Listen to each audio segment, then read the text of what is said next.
Están viendo la imagen en directo del lugar donde está previsto que se coloquen dos grandes estatuas, una de Neptuno y otra de Venus de inspiración neoclásica y de 8 y 6 metros de altura respectivamente.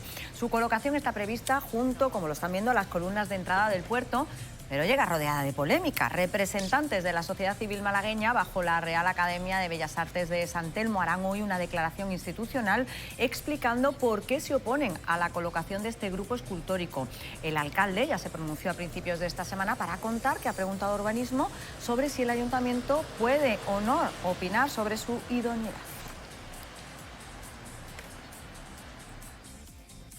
Buenos días, es miércoles, es 14 de enero, arranca Málaga aquí ahora el magazín de la televisión municipal en el que les vamos a acompañar hasta la 1:15 de la tarde, pendientes del que se está convirtiendo en uno de los temas polémicos del comienzo de año de este 2026. Lo que se inició como una simple colocación de esculturas se está complicando y hoy habrá rueda de prensa en la que los responsables de la academia van a explicar el porqué de su oposición. La última hora viene de parte del puerto de Málaga.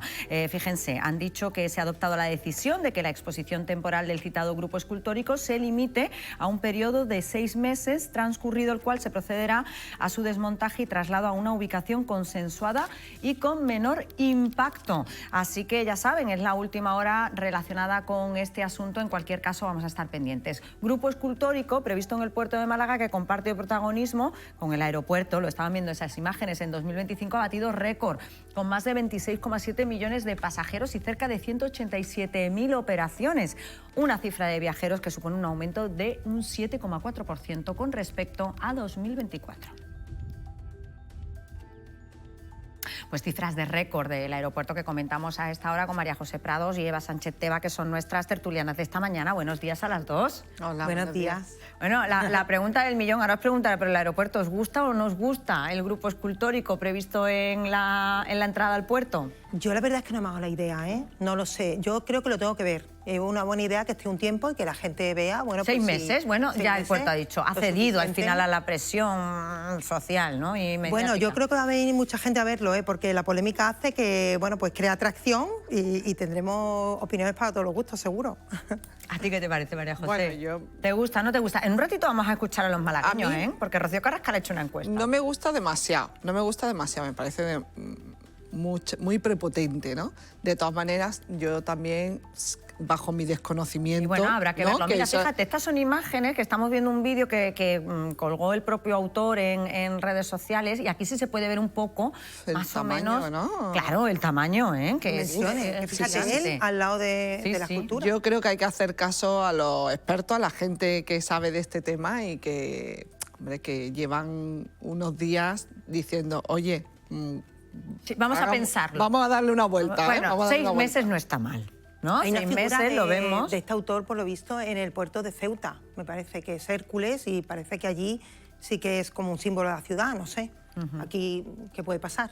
Bueno, veremos. Bueno, todo el mundo habla de estas esculturas de grupo escultórico. Como les digo, a las 12 estaremos pendientes de esa rueda de prensa, pero también todo el mundo habla del que sin duda desde ayer es el protagonista de la actualidad, Julio Iglesias. La Fiscalía de la Audiencia Nacional ha abierto una investigación por presuntas agresiones sexuales atribuidas a Julio Iglesias. Lo desveló ayer el diario.es y no se habla de otra cosa. Aquí, en Málaga, el Grupo Con Málaga ha pedido ya que se le retire al cantante el título de hijo predilecto de la provincia que la Diputación le dio en el año 2009 y que se le quite también su nombre, que lleva una calle en Marbella. ¿Qué os parece? A ver. Bueno, lamentable. A mí me llama la atención que desde ayer, ¿no? Que tenemos la noticia, yo creo, ¿no? Fue ayer sí, ayer por la mañana, primera hora, nos desayunamos con el tema. Con ese tema hablemos, bueno, que por supuesto hay que hablar de la figura de Julio Iglesias, pero nadie simpatiza, y eso lo hablamos pues todas las que trabajamos con temas de mujer y bueno, desde la Secretaría de Mujer de Comisión Obrera, que precisamente yo estoy de responsable actualmente y que en el mes de noviembre hemos dedicado un mes exclusivamente a hablar sobre este tema, poco hablamos de las víctimas. Ahora cuestionamos al cantante, que sí, que tendrá toda la repercusión que tenga, pero es decir, no nos vamos a asombrar ahora que un hombre con el poder que tiene o que ha tenido Julio Iglesias, con esa exposición y relevancia internacional, a mí no me sorprende que ejerza ese poder sobre las mujeres, además de un estrato inferior o que las considera inferior, ¿no? No solamente ese abuso sexual, sino esa vejación de las mujeres. Entonces, en principio, yo me posiciono en creer a las víctimas, porque cuando salgo a la calle a manifestarme, yo le digo a las mujeres, oye, compañera, yo te creo, porque creo que debemos de arropar a esas mujeres que han sido valientes y que no es fácil dar un paso al frente para denunciar este tipo, sabiendo la repercusión que se tiene en estas cosas, que estamos hablando de un personaje con una trascendencia bastante importante, con lo cual no es fácil para estas mujeres y lo que tenemos es que darles nuestro apoyo y creerlas. Y luego la justicia también dirá, por supuesto. Claro, al final tiene que ser la justicia. Tiene que ser la justicia. Pero yo me pregunto, ¿hay que retirar este tipo de reconocimientos en este caso cuando pasa un caso de este tipo? Es decir, cuando se inicia en este caso, la Fiscalía inicia una investigación por un presunto agresión sexual a estas si queremos ser mujeres. Prudentes tendríamos que esperar, ¿no? Claro. Yo creo que es un poquito prematuro, ¿no? Que yo no dudo que se haga si al final la justicia demuestra que eso ha sido así, ¿no? Y que porque esperemos no quiere decir que no creamos a esas mujeres, simplemente que no podemos hacer nosotros un juicio paralelo, ¿no? Simplemente que se vea lo hecho y que si es así, pues yo estaría de acuerdo, pero a lo mejor es prematuro, ¿no? Pienso yo, adelantarse a eso. Se está iniciando ahora, ¿no? De todas maneras, todo esto me parece a veces que es normal que se pida, pero se hacen comentarios como la de la presidenta de la Comunidad de Madrid, que está fuera de tono totalmente, donde al final no estamos poniendo el foco en lo importante. No estamos poniendo el foco en lo importante, que es que ya está bien. Es decir, que en todos los ámbitos de la sociedad las mujeres sigamos sufriendo acosos de este tipo, vejaciones sexuales, porque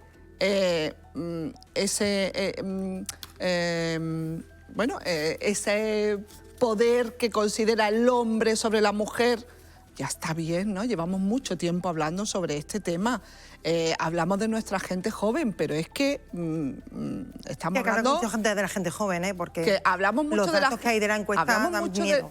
Hablamos mucho de la gente joven, pero al final es la herencia de todo lo que estamos viendo. Es decir, Julio Iglesias no es ningún joven y al final, como él, muchísimos otros hombres que lo hacen, que lo siguen haciendo.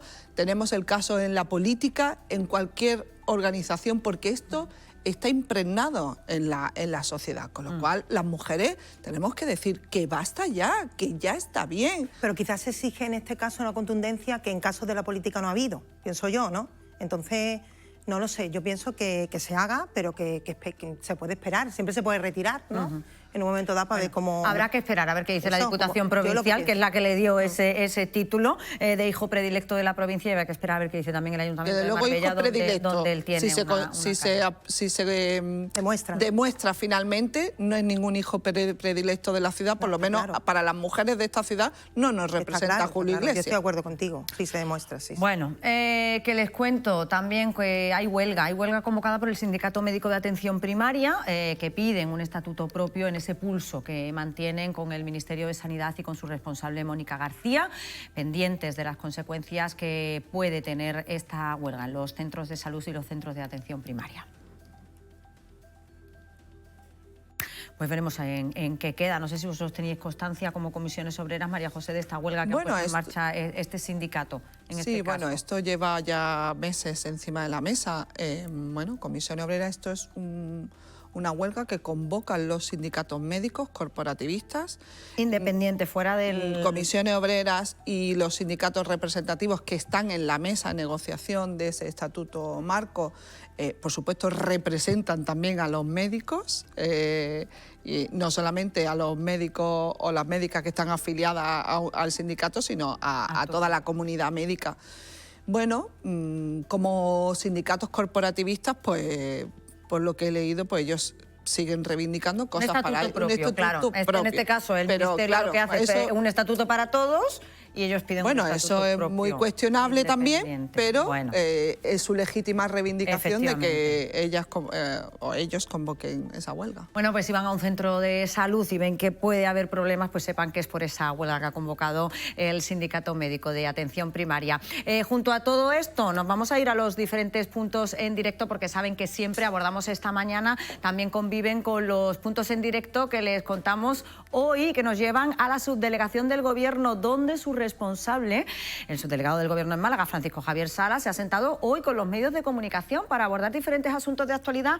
Manu García está allí todavía en la subdelegación y en un minuto nos cuenta los detalles pendientes también esta mañana de la declaración institucional. Ya lo han visto, de los responsables de la Academia de San Telmo, que se oponen a la colocación de esas dos esculturas. En la entrada del puerto está Rocío Carrascal, que ha preguntado a los malagueños. En un minuto nos lo cuenta, a ver qué le han dicho. Y Álvaro Moreno ha estado con el grupo, está con el grupo Vox en el centro de internamiento de menores, donde saben que este fin de semana detuvieron a 2 internos por altercados en el centro. Nos va a contar todos los detalles. Pero nos vamos rápidamente a la subdelegación del Gobierno. Es nuestra primera parada. Allí el subdelegado ha compartido un desayuno informativo con los medios de comunicación. Manu García, buenos días. Sí, buenos días, Paula. Un desayuno informativo que ha servido para hacer balance de 2025 y ver cómo va a ir este año de 2026. El subdelegado del Gobierno, Javier Salas, ha asegurado que va a ser el año de la segunda transformación en infraestructuras para la provincia de Málaga. Ha hablado del Auditorio de la Música, ha hablado también del convento del convento de San Agustín y de la Biblioteca del Estado en materia cultural, pero sobre todo ha hablado de movilidad. Javier Salas ha asegurado que los 3 estudios que determinarán la movilidad en la provincia de Málaga, es decir, el estudio de la A7 Occidental, el de la A7 Oriental y el del tren litoral, estarán listos en torno a agosto. De este último ha dicho que el tren litoral, este estudio determinará su viabilidad y qué trazados son los más importantes. Además, ha sacado pecho del nuevo modelo de financiación autonómica y ha dicho que va a suponer 4.850 millones de euros más para Andalucía. Pues asuntos todos. Muchísimas gracias, Manu, de los que seguro que seguiremos hablando a lo largo de este año, sobre todo con ese anuncio de que en agosto ya tendremos el resultado de ese estudio para el tren litoral. Hoy hablamos de los asuntos de la ciudad también con Elisa Pérez de Siles. Saben que es la portavoz del equipo de gobierno y con ella vamos a hablar de la agilización de los trámites a la hora de pedir una licencia para una obra menor. Se aprobó la ordenanza final del año pasado, en 2025, y hoy le vamos a preguntar si ya está en marcha, en qué consiste y sobre todo cómo está funcionando. Le preguntaremos, aprovecharemos también para preguntarle a Elisa Pérez de Siles por las obras en el paseo marítimo de Pedregalejo. Los hosteleros que tienen sus negocios allí han puesto en marcha una campaña en redes sociales bajo el título Todos somos Pedregalejo, para pedirnos a todos que acudamos a estos establecimientos que conviven a día de hoy, la apertura de los establecimientos, con las obras del que será el nuevo paseo marítimo de esa zona de la capital. Y que quedará, como están viendo, en ese proyecto.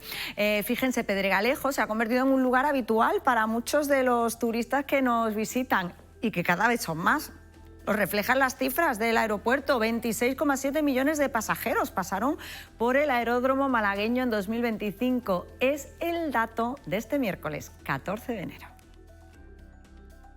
Y hoy hablamos del aeropuerto, pero también del puerto. A vueltas con la idoneidad o no de colocar esas 2 esculturas de Neptuno y Venus. En la entrada del puerto está Rocío Carrascal. Buenos días.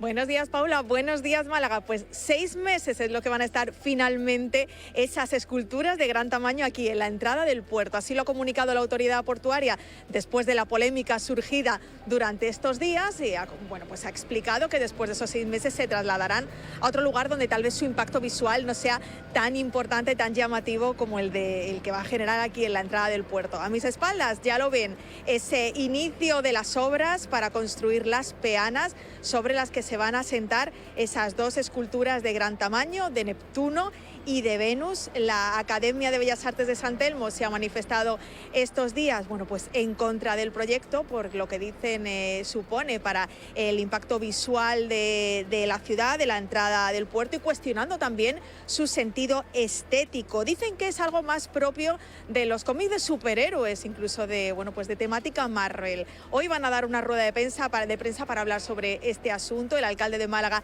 también ha hablado del tema y ha dicho que, bueno, que el ayuntamiento estaba estudiando hasta qué punto tenía autoridad para poder también referirse a este asunto y opinar sobre ese grupo escultórico. Nosotros hemos estado hablando con los malagueños, preguntándoles lo que pensaban sobre este asunto, y esto es lo que nos han respondido. No está mal el tema, pero que sea temporal. De 8 metros, bueno, bastante grande, pero bien, ¿no? Yo he firmado que no, pero ahora me he arrepentido. Me he arrepentido porque, ¿qué más da si eso está ahí? Creo yo que sí, que es buena idea. Habrá que darle una oportunidad, ¿no? Pues el escultor me parece que tiene trayectoria, tiene estudios fuera y tal. Es decir, poner el parche antes de que salga el grano, ¿no? Y además el quien tiene que dar la opinión es el público, no la academia ni cosas de estas. Si cuando lo veamos ahí nos parece un adefesio, pues muy bien, temporalmente, y que la quiten, pero además es una donación, no creo yo que a caballo regalado tengamos que mirarle el diente, ¿no? Bueno, pues esto es lo que dicen los malagueños, y a partir de las 12 de la mañana ya les he contado que está prevista esa rueda de prensa en la que los responsables de la Real Academia de Bellas Artes de San Telmo van a explicar las razones por las que se oponen a la instalación de estas esculturas, que ya saben que van a estar 6 meses. Lo ha confirmado el Puerto de Málaga. Una rueda de prensa de la que vamos a estar pendientes, pero de momento les contamos, fíjense, que el Grupo Municipal de Vox ha hablado hoy del centro de internamiento para menores que hay en Churriana. Álvaro Moreno ha estado con ellos. Buenos días, Álvaro. ¿Qué tal, Paula? Muy buenos días. Sí, el Centro de Internamiento de Menores Infractores vuelve a estar en el debate entre los vecinos de la urbanización El Olivar, aquí en Churriana. Tras el altercado del pasado viernes, en el que 2 internos de 16 y 18 años fueron detenidos por romper una reja y por alzar gritos, pues los residentes de la zona insisten en su denuncia en contra de acoger este proyecto en sus barrios, enfrente de sus casas. Por esta razón, el portavoz del grupo parlamentario Vox en Andalucía, Manuel Gavira, se ha desplazado hasta este punto de Málaga para denunciar esta situación y exigir a la Junta de Andalucía responsabilidades y el cierre de este centro. Por su parte, el portavoz del grupo municipal en el Ayuntamiento de Málaga, Antonio Alcázar, ha señalado que este será un asunto que llevará al próximo pleno del Ayuntamiento en una de las 3 mociones que pueden presentar. Todo ello con el objetivo, dice, de exigir el cierre cautelar y traslado del centro de internamiento de menores infractores. Paula.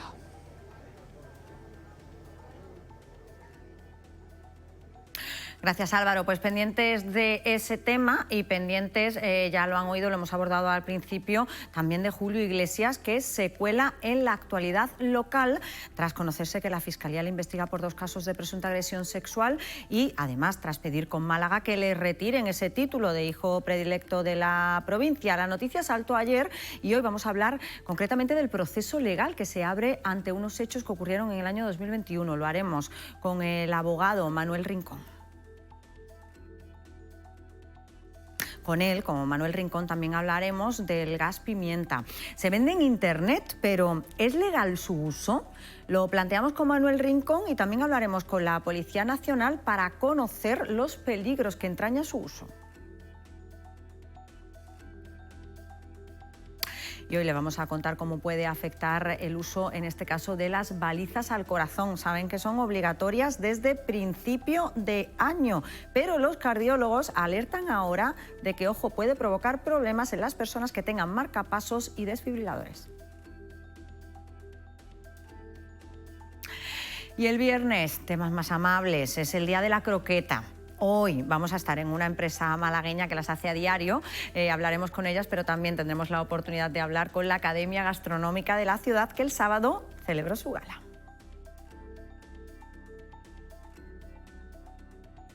Asuntos que completamos a esta hora, son las 11:49 con las portadas de los periódicos locales que hoy nos hablan de todos estos asuntos. El Diario Sur, el Málaga ha decidido a reforzar el blindaje de sus jóvenes perlas.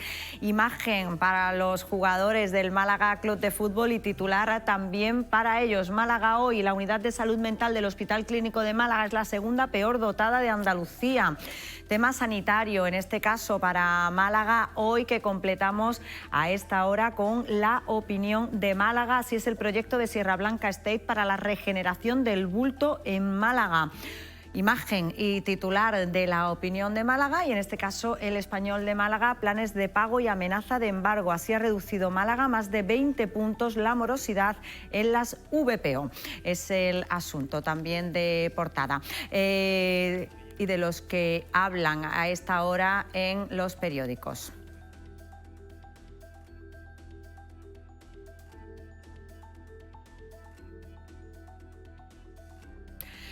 Pues son las portadas de un día en este miércoles en el que vamos a volver, en este caso, a la mesa de actualidad para contarles otro de los asuntos que pasa hoy por esas obras en el paseo marítimo de Pedregalejo. Saben que es una obra que lleva a cabo el Ayuntamiento de Málaga y los hosteleros de esa zona de la capital han puesto en marcha una campaña. Vamos a verla.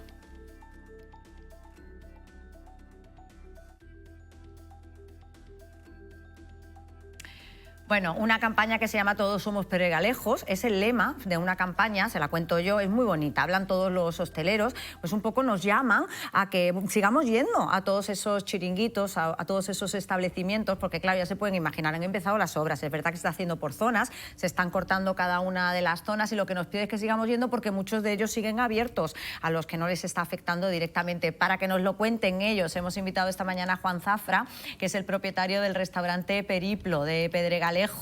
Juan, buenos días, bienvenido. Buenos días, Paula, muchísimas gracias por esta invitación. A ver, cuéntanos, es una campaña preciosa, ¿eh? Primero te lo tengo que decir, no sé cómo se os ocurrió poner en marcha esta campaña. Bueno, la intención es que fuera atractiva para todos nosotros y vosotros, y era necesaria. Vimos que era un proyecto que la unión hacía la fuerza, y queríamos que se pudiera presentar todas las actividades que tenemos en la zona, ya sean conciertos, el tipo de comida, las aperturas, los cierres, y que fuera la voz de todos nosotros, a través de un único perfil, haciendo la unión. Vamos a ver, Juan, decía yo, se ha iniciado esa campaña, se ha puesto en marcha justamente para llamar a todos los ciudadanos, porque ¿realmente qué os preocupa, Juan, en relación con las obras en esta zona de la capital? Bueno, el perfil no se crea solamente por el tema de las obras. El de las obras fue realmente el motivo que necesitábamos para poder crearlo, que llevamos tiempo queriendo hacer. El tema de la obra, nuestra preocupación principal eran los plazos, cómo nos iba a tocar, cuándo iba a ser a cada uno de los locales. A mí, por ejemplo, me llegó ayer la carta, ayer 9 de febrero, de que tenía que desmontar el 9 de febrero. Y esa es la primera intriga que teníamos nosotros dentro. Después, una vez que ya estamos metidos en el tema de la obra, es el tema de, por ejemplo, los cerramientos que vayamos a tener nosotros, las estructuras que vamos a tener para poder darle esa calidad que necesita el ciudadano. Y necesitamos una estructura, desde nuestro punto de vista, que sea útil, siempre uniforme para todos los locales, pero que a nivel adquisitivo nuestro, teniendo en cuenta que venimos de un problema del COVID, que todavía los préstamos del COVID los estamos pagando, pues que podamos amortizarla, porque la gran mayoría de nosotros somos inquilinos, no somos propietarios locales, son contratos de 5 años. Entonces, si nos ponemos en tipo de estructuras bioclimáticas, tal, que son preciosas, son muy bonitas, son lo último de lo último, pero claro, también tenemos que tener en cuenta la capacidad de nosotros de amortización de eso. Entonces, nos hace muy complicado. Nos gustaría, pues por parte del ayuntamiento, pues que por supuesto fuera el mismo tipo de estructura, pero que pudiéramos poner todo otro tipo. Y también teniendo en cuenta que, algunos tenemos una fila que sale fuera de la estructura, que esa fila tuviera también sombra. Y eso se queda fuera de la estructura. No queremos poner sombrillas bajo ningún concepto, nada de sombrillas de publicidad de cerveceras ni nada. Ya. Que todo sea homogéneo, pero que sea viable también. Porque también pretendemos que el plan de aprovechamiento actual que tenemos se pueda mantener. Porque a día de hoy, por ejemplo, los servicios de emergencia, de limpieza, los servicios de seguridad pasan perfectamente los vehículos por allí y que podamos tener una estructura acorde a. Esa es nuestra principal preocupación y que la obra pues acabe lo antes posible. Entendemos que cualquier tipo de obra se alarga un poquito más, un poquito menos, pero esas son nuestras principales preocupaciones. Vale, o sea que no es tanto con la obra, bueno, que lo tenéis asumido, que tiene que haber una convivencia y un periodo de tiempo de convivencia con la obra, sino más bien con las estructuras que contempla la reestructuración de toda esa zona, que tenéis que tener todos iguales además, ¿verdad, Juan? Claro, correcto. Además que lo entendemos perfectamente. Digamos que hay negocios que llevan muchísimas generaciones allí en el Paseo Marítimo y han mantenido estructuras antiguas y que hay que cambiarlas. Eso nosotros tenemos lo suficientemente claro. Y también sabemos que las estructuras que tenemos que poner en el Paseo Marítimo, debido a las condiciones atmosféricas que tenemos, pues tienen que ser acordes a esa situación. Y ya que renovamos, todos renovamos a una y todos mejoramos. Pero siempre y cuando entre dentro de las capacidades de nuestros bolsillos, que no somos grandes empresas. Al fin y al cabo, la gran mayoría somos ciudadanos de Málaga, que tenemos pequeñas empresas y tenemos un trato muy cercano con nuestros trabajadores y nos hace esa imposibilidad de poder entrar a una estructura más cara. Por ejemplo, en el tema de bioclimática es un tema además que entra el agua en invierno, cuando llueve y demás. Venimos de unos meses muy lluviosos, nos hubiese creado muchos problemas. Y un toldo de lona o otro tipo de cerramiento, siempre y cuando podamos llegar a un acuerdo con la Administración, pues sería magnífico. Porque ¿cuánto cuesta la estructura a la que estás haciendo referencia, la bioclimática? Bueno, por ejemplo, yo que he solicitado diferentes presupuestos, pues ronda entre los 60 y los 98.000 euros. Y si hacemos cuenta de en 5 años poder amortizar ese tipo de cerramiento, es difícil plantearse poder hacerlo. ¿Se lo habéis sobre los costes que ya estamos teniendo. Sí, no, te iba a preguntar si se lo habéis planteado al ayuntamiento. Entiendo que todo esto lo estáis hablando con el ayuntamiento. Sí, estamos hablando con el ayuntamiento nos está escuchando, esperamos que podamos llegar a un acuerdo, sinceramente. Y también, como te comentaba, el tema del aprovechamiento del espacio, que tenemos un aprovechamiento actual de que ya, digamos, en los meses de verano, invierno, todo el mundo se acuerda de Pedralejos, sobre todo lo que es en verano, cuando vamos a la playita, la cervecita y demás. Y en invierno, con el clima más difícil, lo tenemos más complicado. Entonces, tened en cuenta que no siempre vivimos tan bien como queremos y las estructuras que necesitamos son acordes a lo que realmente solicitamos. Juan, las obras han empezado ya. ¿Cómo está yendo? De momento, muchos seguís abiertos, ¿eh? No todos han cerrado. Sí, realmente, por ejemplo, Somos Pedralejos se hizo por eso, ¿no? Para que se supieran quiénes estábamos abiertos, quiénes estábamos cerrados y la oferta que presentamos cada uno de nosotros. El tema de cómo nos encontramos ahora mismo, cómo vemos la obra vemos que se ha empezado por diferentes tramos, unos tramos pues digamos que se han respetado en los plazos que se han dicho, otros se nos ha escuchado a nosotros, lo cual lo agradecemos mucho también, porque era mucho mejor empezar ahora, que por ejemplo nos pueden decir en mayo, y vemos que siempre queremos que vaya más rápido, siempre lo queremos. Pero eso siempre pasa con las obras, Juan, ¿eh? Con todas las obras, siempre queremos que terminen muy rápido. Las obras al final y la convivencia con las obras es difícil. ¿Se está notando un descenso de la clientela, Juan? Me pregunto yo, porque también habéis puesto en marcha, entiendo, esta campaña, pues porque al final no sabemos, ¿no? Los clientes que estáis abiertos, que seguís abiertos. Sí, yo, por ejemplo, tengo un ejemplo simple mío. Voy de comida de Navidad, voy al centro, me ve un amigo y me dice, oye, Juan, ¿qué estás haciendo ahora? Yo, ¿qué estoy haciendo? Yo, trabajar. ¿Que no está cerrado? Yo, no, todavía no está cerrado. En breve estaremos cerrados, pero todavía no estamos cerrados. Es difícil porque realmente la gente ha empezado a venir menos y eso nos repercute bastante.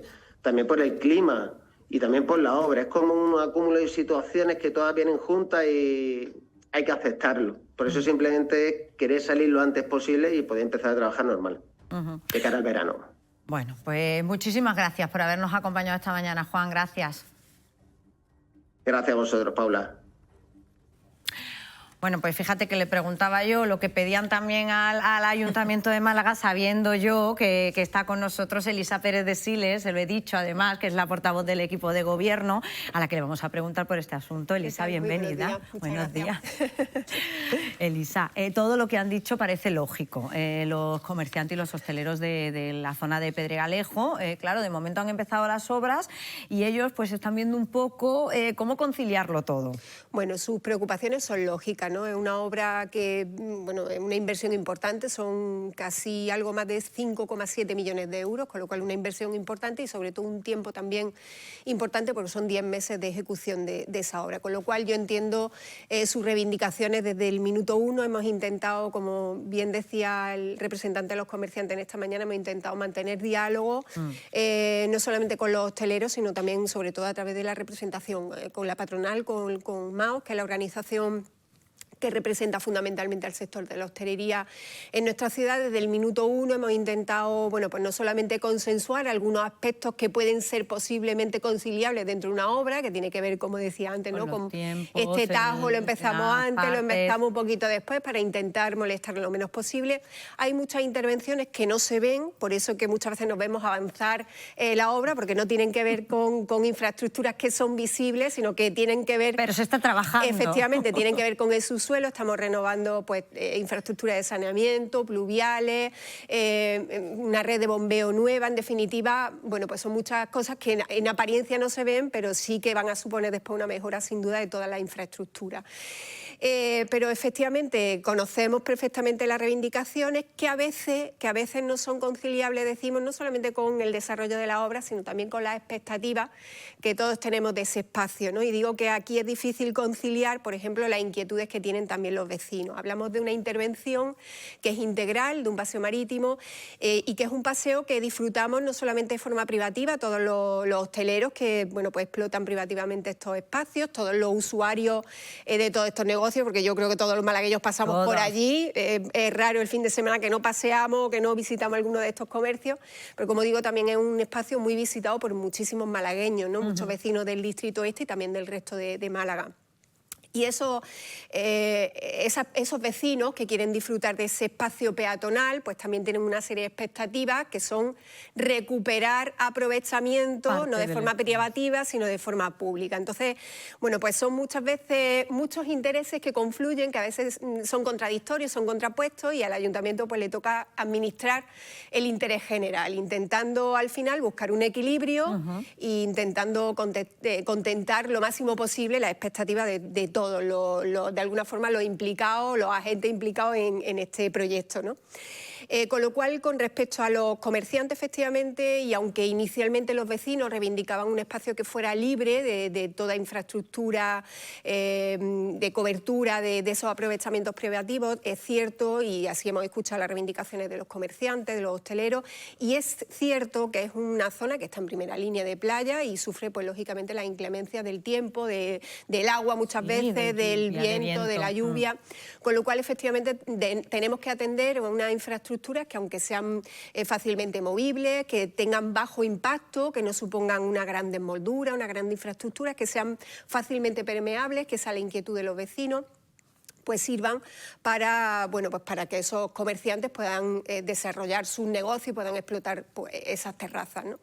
Con lo cual hemos buscado modelos, hemos estado indagando en las experiencias de otras muchas ciudades, para al final todo está inventado, es decir, no estamos inventando nada, y hemos buscado muchos modelos que sirvan, como digo, para conciliar ambos, ¿no? Le hemos planteado una infraestructura que tienen ahí de diferentes costes, el compañero decía que había pedido presupuesto, lo hay más baratos porque hemos visto presupuestos muchísimo más baratos, y además el ayuntamiento pues somos lógicamente conscientes de que ahora pues supone una inversión más o menos grande, pero necesita esa inversión que requiere también de un tiempo para amortizar, y para eso, pues como estamos trabajando, como te decía, con empatía, hemos planteado, que además se lo hemos trasladado a los comerciantes, incluso lo hemos hecho por carta, porque queríamos que supieran de ese compromiso por escrito, que no fueran palabras que decían, algunas veces se la lleva el viento, ¿no? Hicimos una circular que remitimos con información genérica de la obra y también con el futuro de esa infraestructura, ¿no?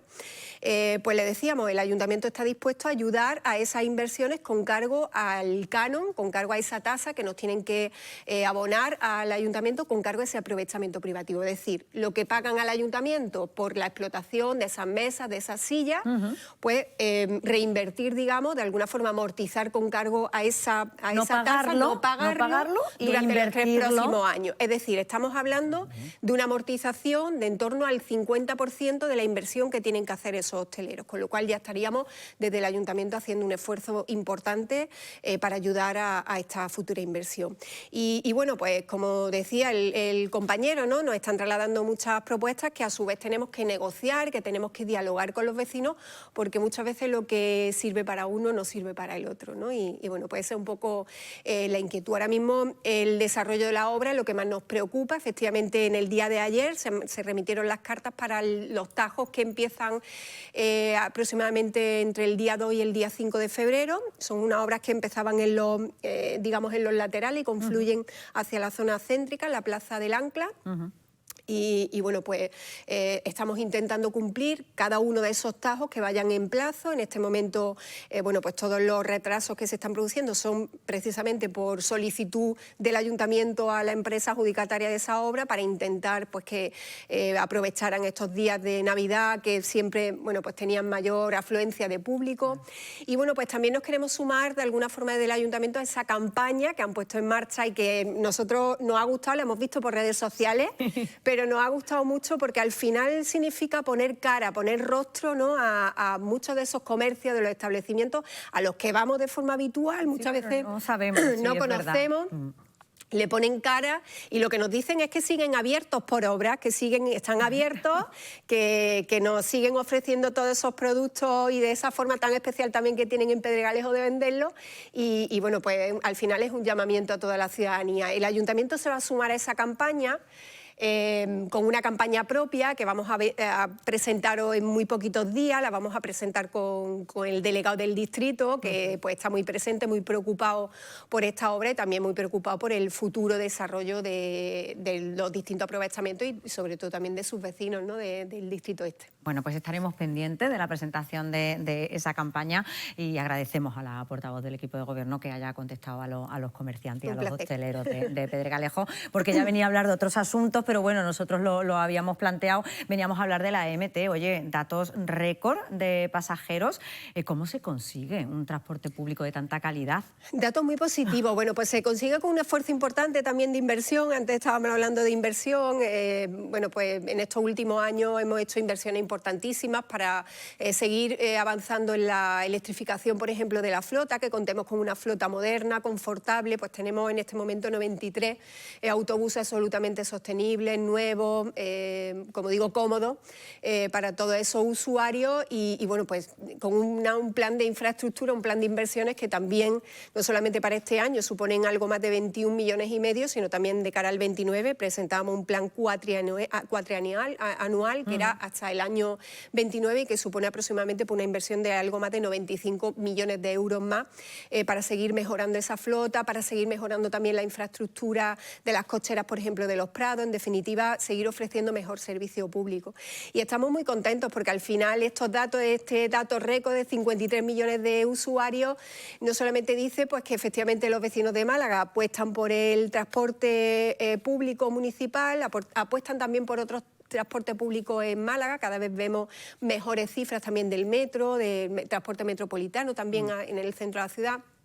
En definitiva, yo creo que supone bueno, pues un avance en cuanto a la conciencia de la ciudadanía, de la importancia de utilizar el transporte colectivo, el transporte público, en seguir avanzando en una ciudad cada vez más cómoda, más sostenible, más amable para todos, ¿no? Y bueno, pues al final también supone un esfuerzo por mantener todas esas bonificaciones, todos esos precios absolutamente bonificados que tenemos ya desde el año 22. Este año, pues de nuevo, hacemos ese esfuerzo de bonificación de todos todas las tasas, de todas las tarjetas y de los bonos que ponemos a disposición de los jóvenes, de los mayores, tantísimas tarjetas, tantas opciones, ¿no?, de bonificación. Hablamos de bonificación entre el 40 y el 50%, o incluso de gratuidades hasta los menores de 14 años inclusive, que bueno, pues un esfuerzo que hace el Ayuntamiento y sobre todo con el objetivo de prestar el servicio público cada vez a mayor número de malagueños que se sumen y que vean en nuestra MT pues un transporte cómodo y sostenible. Es necesario seguir ampliando, ¿no? Portavoz. Es necesario seguir ampliando porque, bueno, pues afortunadamente Málaga hoy cuenta con nuevos desarrollos urbanísticos que van a ser desarrollo de futuros vecinos, que van a requerir de nuevos servicios públicos en tantas zonas nuevas de la ciudad y que, pues lógicamente, también van a requerir de ese transporte de servicio público, ¿no? Así lo hemos hecho a lo largo de estos últimos años. Ofrecían hace unos días los ratios de rentabilidad de algunas de las líneas, y aunque sigue siendo la línea 1, la más rentable, la que más usuarios tiene, hay otras que han subido de forma muy exponencial. De forma general han subido todas en torno al 4,5%. Casi de forma anual, con un incremento medio de esa cifra. Hay picos de algunos meses que son muy curiosos, por ejemplo el mes de junio que sí subió un 8%. Son meses especialmente importantes en cuanto al uso del transporte público. No sabemos por qué, seguramente coincide con alguna fecha especial, pero bueno, tendríamos que comprobarlo.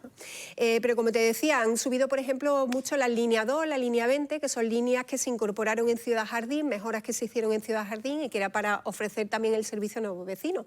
Pues son líneas que ya empiezan a ofrecer ratios de usuarios y nos obligan, pues como digo, a seguir haciendo inversiones para mejorar las líneas que ya tenemos y para ir incorporando las líneas nuevas a todo eso desarrollo, a esos nuevos vecinos. Y respuestas también, ¿no?, a la movilidad. Hoy hablaba el subdelegado del Gobierno, ha hecho un desayuno informativo con los compañeros de los medios de comunicación y les decía que la movilidad pues era uno de los principales retos que tenían. Es uno de los grandes retos, no solamente la movilidad urbana, que sin duda también, sino también la movilidad metropolitana, ¿no? Cada vez son muchos vecinos, no solamente los vecinos de Málaga, que salen a otros municipios para trabajar. Hay muchos vecinos que ya viven fuera de Málaga capital y vienen, con lo cual es necesario abordar ese plan de infraestructuras que ya llevamos tantísimos años esperando.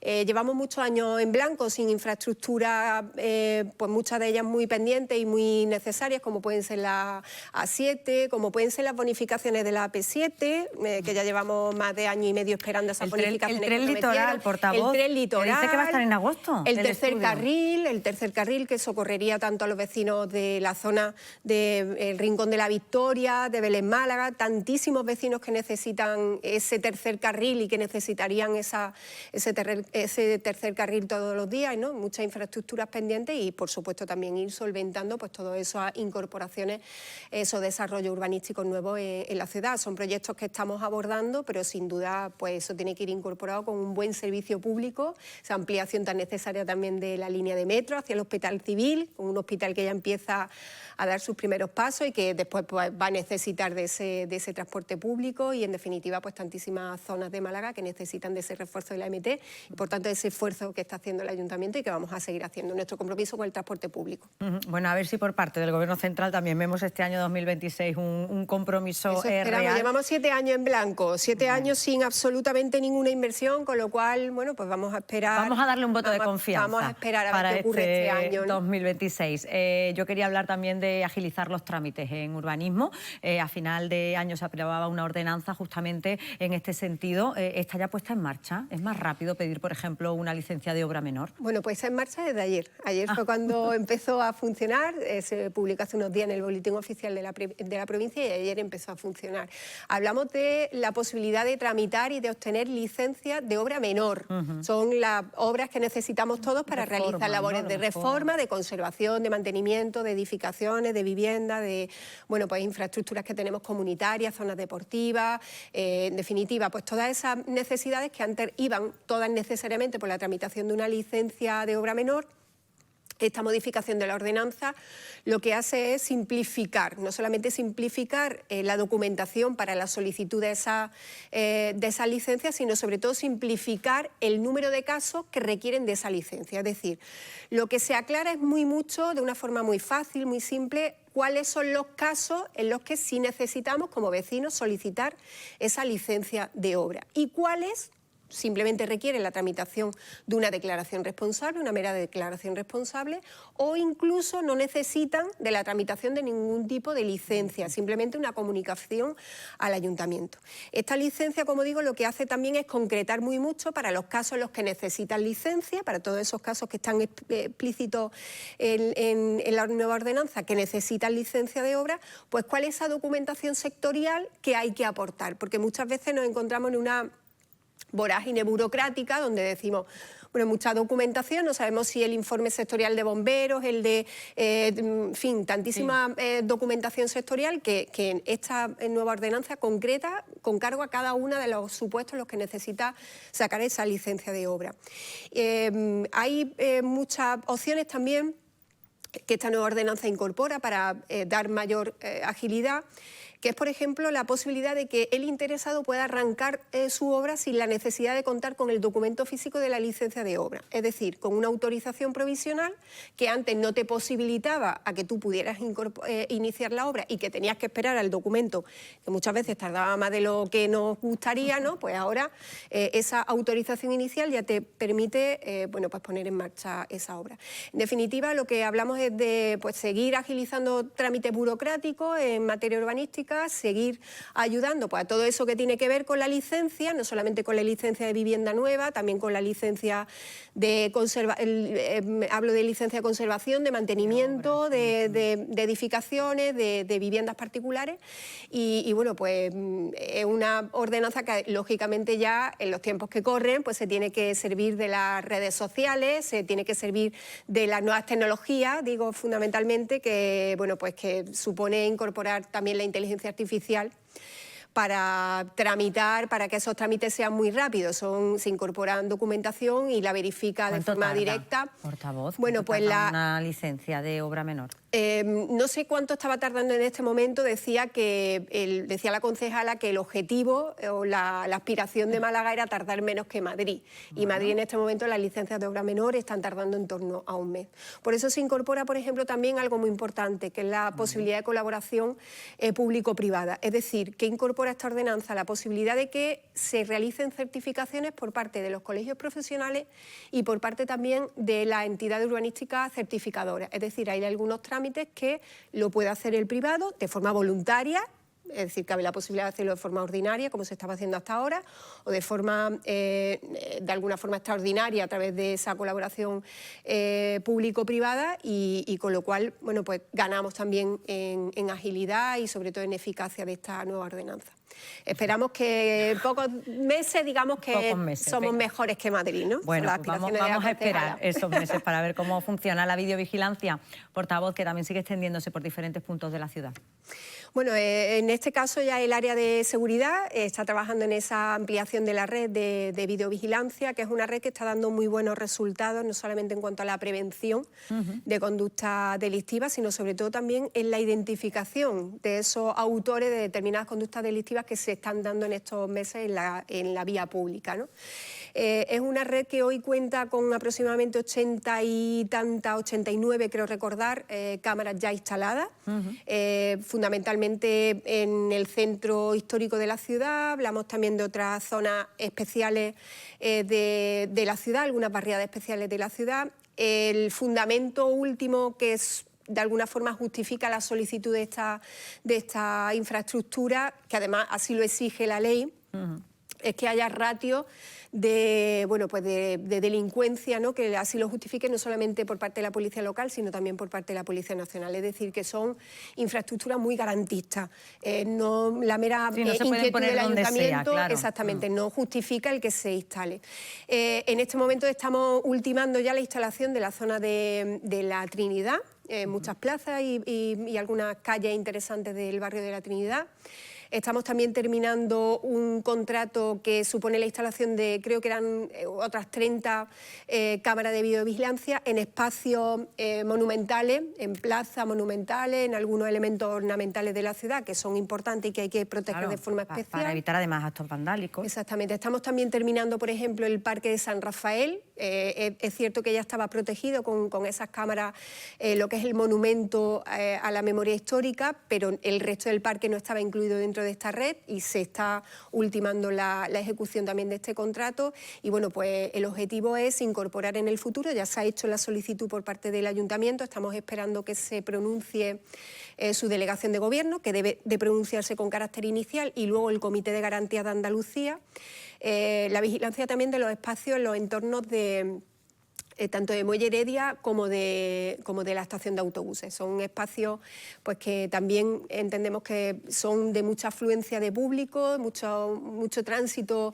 de vecinos de Málaga y entendemos que son lugares que requieren de esa especial vigilancia y de ese especial control y sobre todo después de los resultados que estamos evidenciando en otros espacios de Málaga. Bueno, la videovigilancia en la ciudad. Portavoz, hemos terminado los asuntos y voy a hacer referencia a la imagen que estamos viendo en directo porque en la Real Academia de Bellas Artes de San Telmo están leyendo esa declaración institucional, pues un poco explicando el por qué se oponen a la colocación de esas esculturas, ese grupo escultórico en la entrada del puerto de Málaga.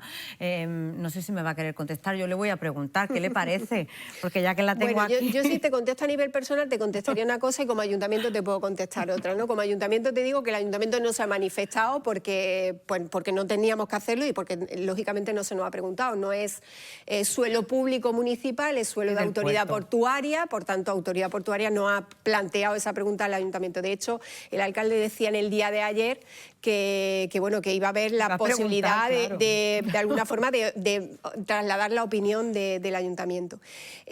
Personalmente me parece que son que tienen quizás demasiado impacto. Me gusta la decisión que ha tomado en el día de hoy el puerto, porque aunque era una cesión por muchísimo más tiempo, han concretado la cesión de estas dos esculturas en 6 meses. 6 meses, sí. Con lo cual, aunque visualmente tienen un impacto, es un impacto muy concreto y muy determinado en 6 meses.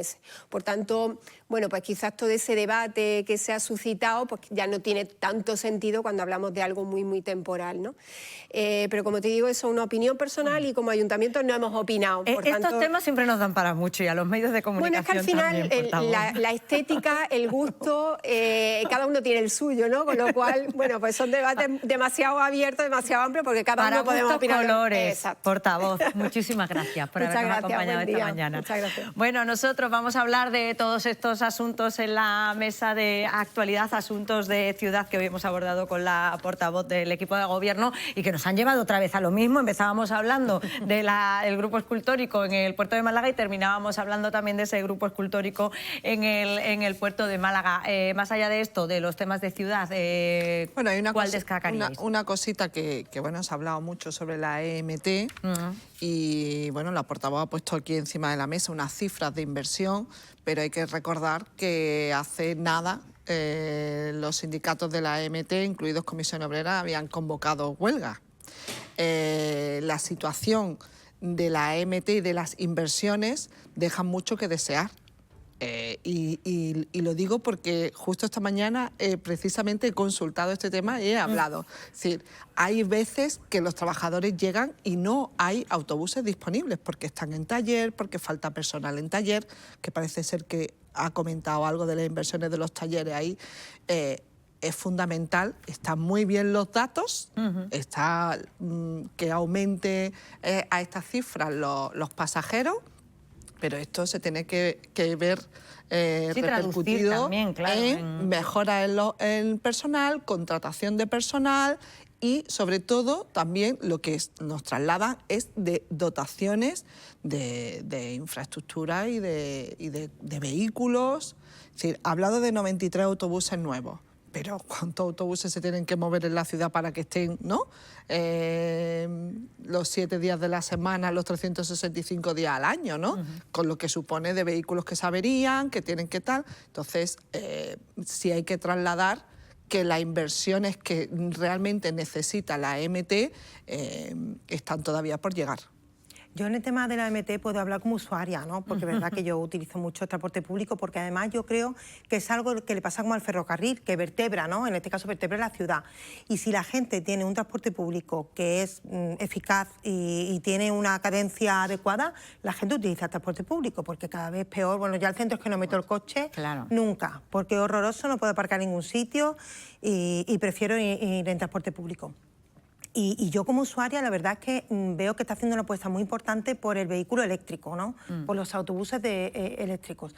Y yo las líneas que utilizo, la verdad es que tiene un servicio impecable, ¿eh? Yo ya en tema laboral de los trabajadores, pues seguramente todo es mejorable. Quizá los trabajadores hagan un esfuerzo también importantísimo para que el servicio, son fundamentales para que el servicio se preste bien. Es que está claro, pero es que las empresas son las personas al final, ¿no? Pero está claro que la infraestructura tiene que acompañar, ¿eh? Y la inversión también, claro, para que funcione, para dar un buen servicio. Evidentemente. Bueno, nosotros le vamos a contar ahora que con la llegada del año 2026 nos estamos familiarizando, ya se lo hemos contado en programas anteriores, con la baliza V16, que ha pasado a ser obligatoria en los coches. Se trata de un pequeño aparato que se coloca en el techo del vehículo en caso de avería o accidente para llamar la atención con su luz. En este escenario, cardiólogos, ojo, han lanzado una advertencia que ha sorprendido, por lo menos a mí. Advierten que esta baliza luminosa podría ser perjudicial para las personas con patologías del corazón, especialmente las que lleven marcapasos. Pedro Chinchurreta, jefe del Servicio de Cardiología de HM Hospitales. Buenas tardes, bienvenido. Buenas tardes, muchas gracias. A ver, doctor, ¿algún paciente malagueño con marcapasos le ha preguntado ya con preocupación sobre este tema? Sí, ya es algo bastante frecuente a raíz de las noticias en redes que se han escuchado. Pues ya varios pacientes nos lo han preguntado. Es algo habitual, escuchan, se preocupan, con lo cual pues consultan. Nosotros lo que hacemos cuando sucede una cosa así es lo incluimos en nuestras recomendaciones, es decir, no es algo que no conociéramos. Las balizas es un imán que se coloca en el techo, se pega y ese imán es algo que nosotros lo usamos en medicina, nosotros lo usamos para revisar marcapasos. No es una duda absurda, solamente que bueno, con esto de las balizas y con todo lo que ha sucedido, de que sustituyen los triángulos, es algo que está sobredimensionado, ¿no? De manera que bueno, sí es una pregunta que nos están haciendo de manera repetida. Porque podría ocasionar algún problema para una persona que tenga un marcapasos, el coger entiendo que tocar la baliza no, habrá que acercársela, ¿no? Digo yo. A ver, doctor, explíquenoslo.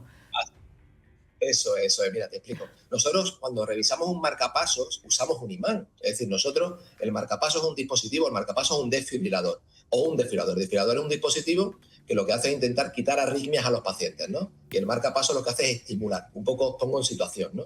Entonces, nosotros colocamos un imán porque el marcapasos es capaz de detectar un campo magnético y eso nos ayuda para obtener la información y poder manipularlos, ¿no? Entonces, este dispositivo tiene un imán, ¿de acuerdo? Pasa que es un imán muy poco potente, con lo cual la probabilidad de que un imán que tiene una baliza, que también lo tienen otros dispositivos, como por ejemplo los teléfonos, los altavoces, los auriculares, son cosas que nosotros a los pacientes con marcapasos o desfibriladores se los explicamos. Que esto tiene un imán, no se lo coloque usted directamente encima de su pecho, no se lo pegue al dispositivo. Le decimos a los pacientes, no se coloque usted el teléfono en el bolsillo de la camisa, ¿vale? La probabilidad de que tenga un problema es pequeño y todo depende de la cercanía con el que coloquemos la baliza en el pecho. La baliza no está hecha para colocarse en el pecho. Eso, y o sea que si la tenemos en la guantera no hay problema, aunque tengamos un marcapaso o un desfibrilador, ¿no, doctor? Eso es, la distancia que se pone de prudencia se dice a partir de 15 centímetros. Vale. 15 centímetros. Estudios, eso ya es siendo muy exagerado. Estudios dicen incluso hasta de 3 centímetros, que es seguro, no está relacionado con ningún tipo de evento. De manera que el uso habitual de un altavoz o de un móvil con estas precauciones, igual que una baliza, es, pues si hubiera que dar precauciones, no cogerla, por ejemplo, con el brazo del marcapaso, no ponerla encima del pecho, que algo muy importante también decir, es decir, que una vez que se coloque en el pecho no produciría un daño irreversible, sería temporal exclusivamente el tiempo que tenga colocado el dispositivo ahí, el imán ahí encima. Se quita y no deja absolutamente ningún tipo de daño, ningún tipo de afectación al dispositivo. Doctor, como servicio público, para todas aquellas personas que tengan un marcapasos, que tengan un desfibrilador, que, hombre, que tengan esa inquietud, porque existir existe, ¿qué consejos les podemos dar? Bueno, fundamentalmente esto no es un problema de las balizas, esto nos sirve porque es un recordatorio de que los imanes se deben de intentar evitar o contactar en el pecho en pacientes que tengan marcapasos o desfibriladores. De manera que el recordatorio que le damos a nuestros pacientes cuando le colocamos un marcapasos acerca del uso del teléfono móvil, que no se lo coloquen encima, el uso de auriculares, que no se lo cuelguen en el pecho, pues exactamente sumamos a la baliza. Con lo cual esto nos ha servido para reforzar el mensaje de la precaución que deben de tener, pero para nada intentar sobredimensionar el daño que pueda producir una baliza en el marcapasos o en el dispositivo de desfibrilación. Bueno, pues mensaje clarísimo, ¿eh? A mí me ha quedado... No lo sabía yo, ¿eh? Lo de los imanes, por ejemplo, no lo tenía yo claro. No sé si vosotras lo sabíais. No, a mí me sorprendió cuando leí ayer la noticia que no la pasasteis. Bueno, pues doctor, muchísimas gracias por habernos acompañado y por contarnos todos estos detalles. Gracias. Muchas gracias, un placer.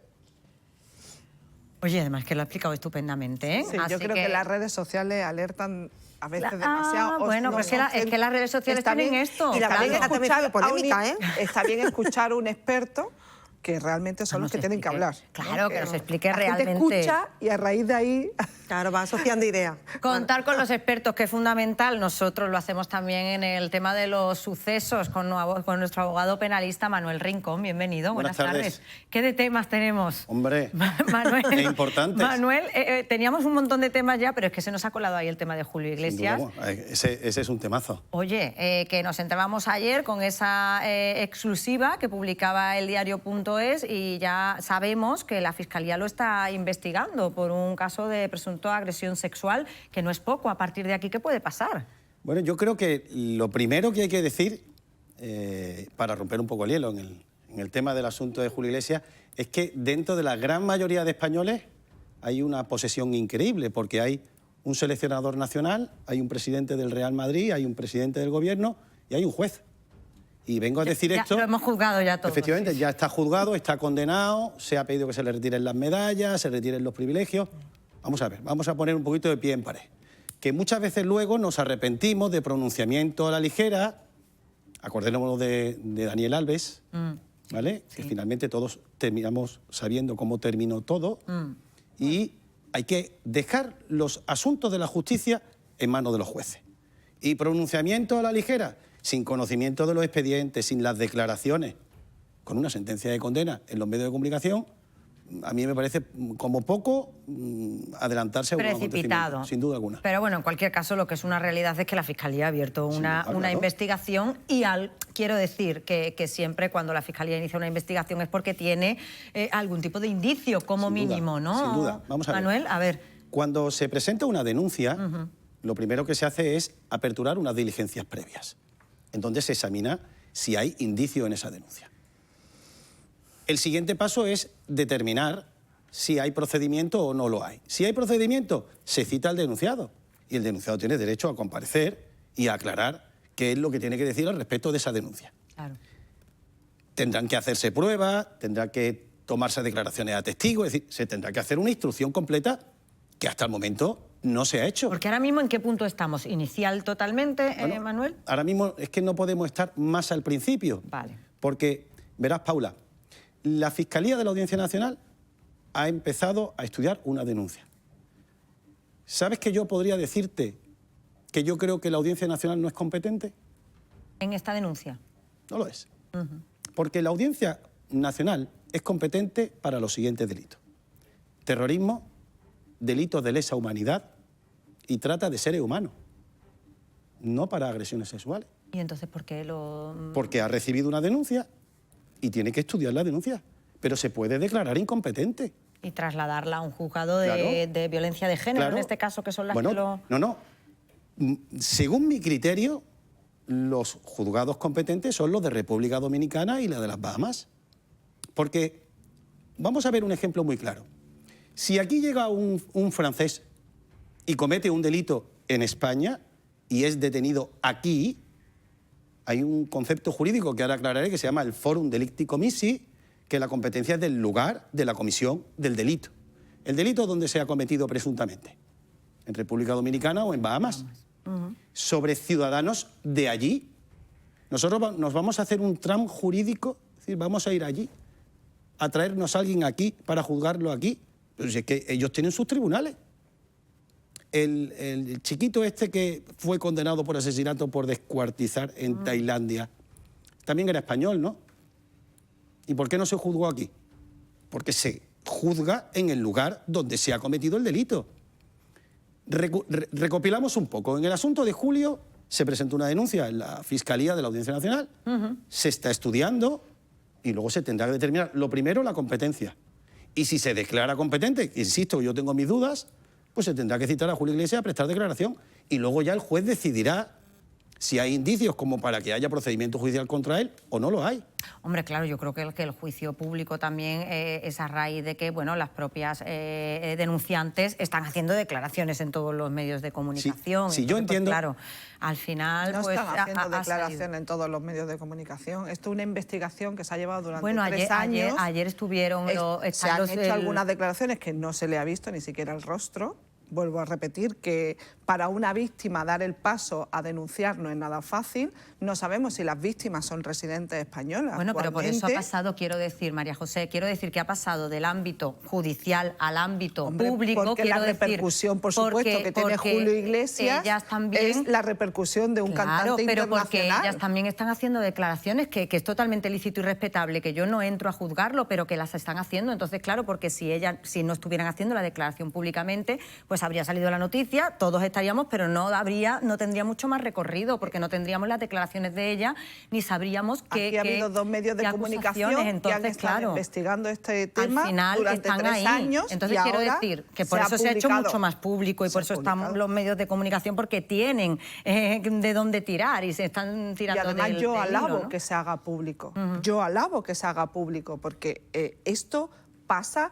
El abogado lo acaba de comentar, el tema de las pruebas. ¿Qué prueba puede tener una trabajadora del hogar que está trabajando bajo las directrices de este señor y que está sola con él en casa? ¿Qué pruebas puede aportar?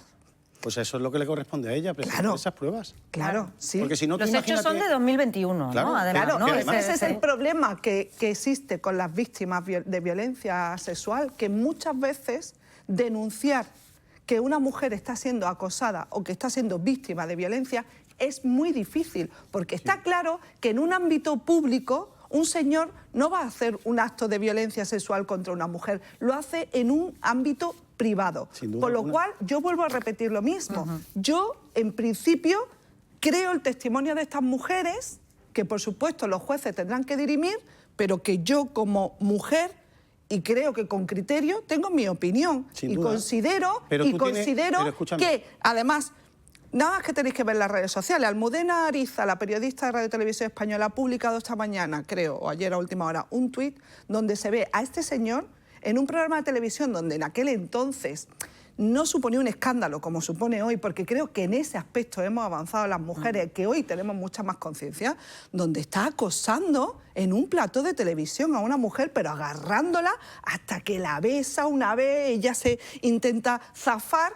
Es decir, claro, ¿qué pasa? Que eso hace 20 años, 25 años, ¿no? Me pasó con el caso de Nevenka.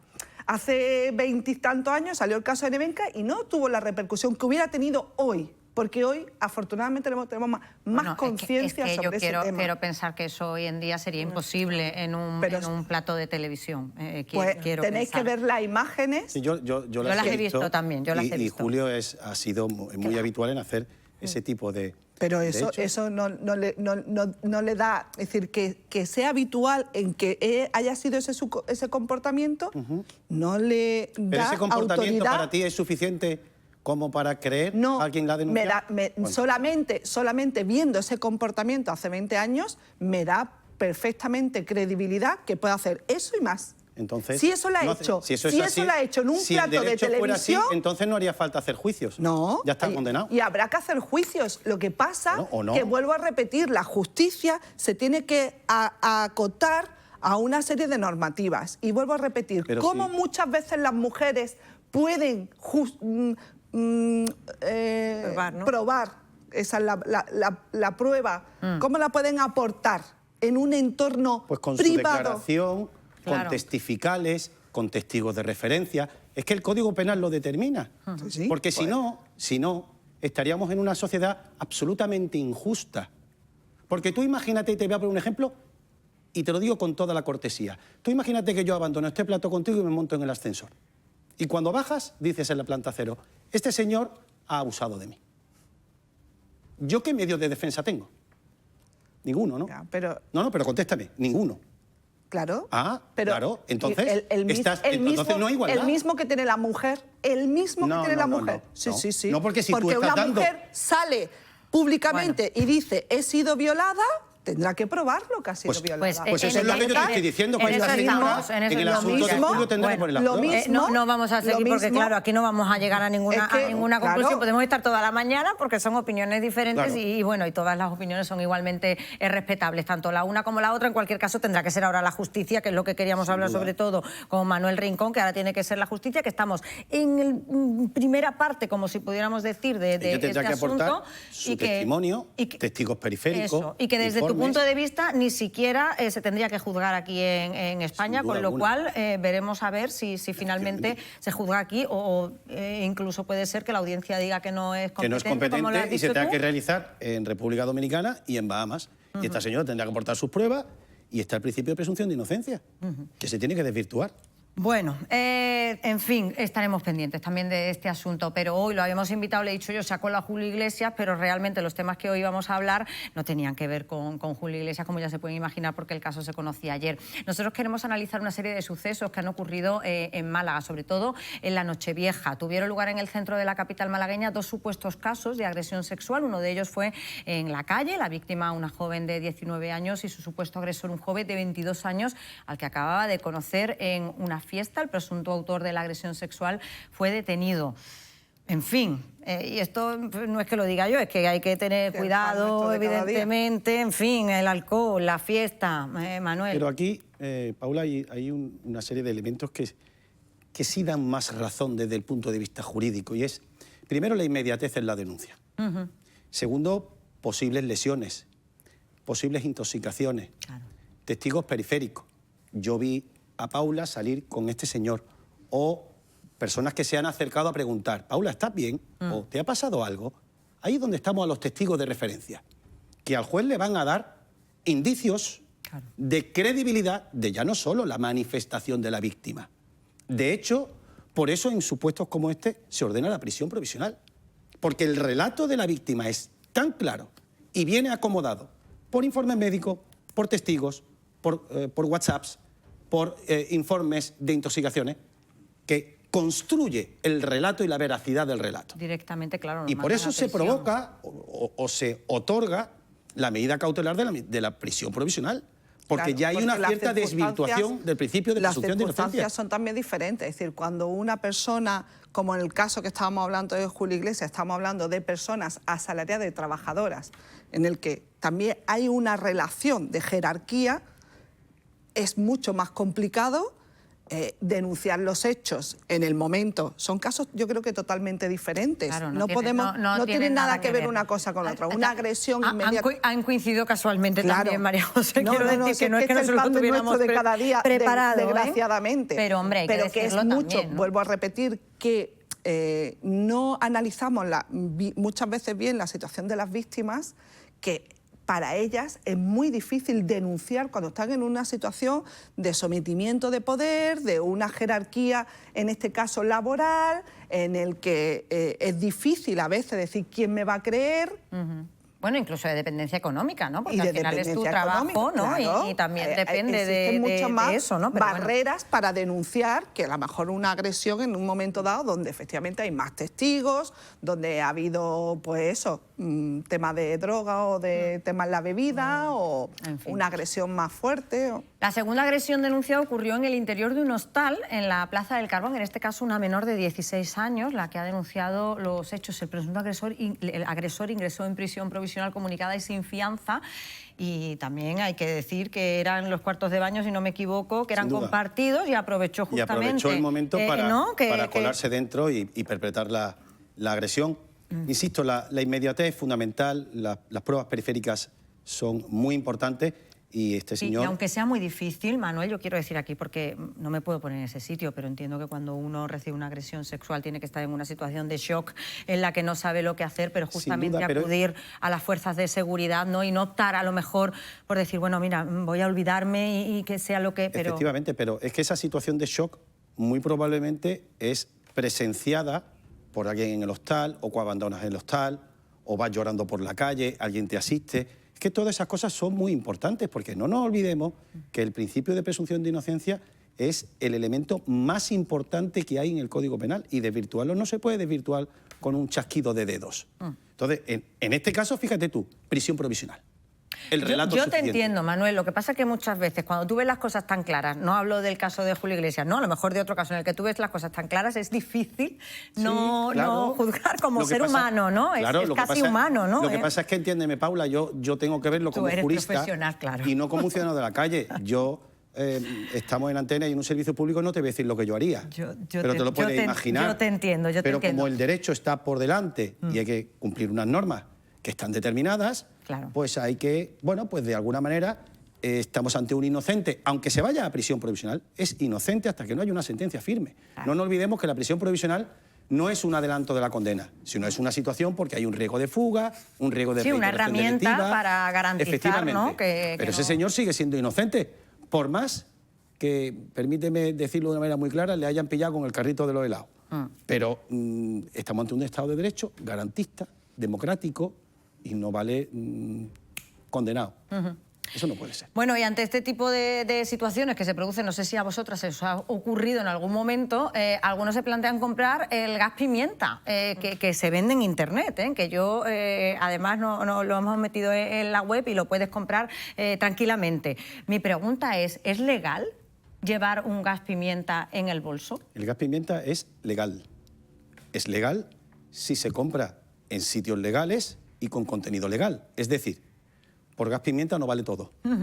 Y no vale comprarlo en Internet, pues más barato, y que en vez de gas pimienta, que viene de pimienta, que es lo que lleva fundamentalmente dentro, pues sean gases lacrimógenos, porque puedan causar daños. Voy a cambiar la pregunta, Manuel. Venga. Yo llevo el gas pimienta en el bolso. A mí me viene una persona y de repente yo me siento atacada y saco el gas pimienta y le echo el gas pimienta. Perfectamente, puedes hacerlo. O sea, no tienes ningún tipo de problema. No me van a meter en la cárcel, es la pregunta. No. Lo único que pasa si es me que... denuncia... Lo único que pasa es que ahora vamos a comentar 2 o 3 cosas.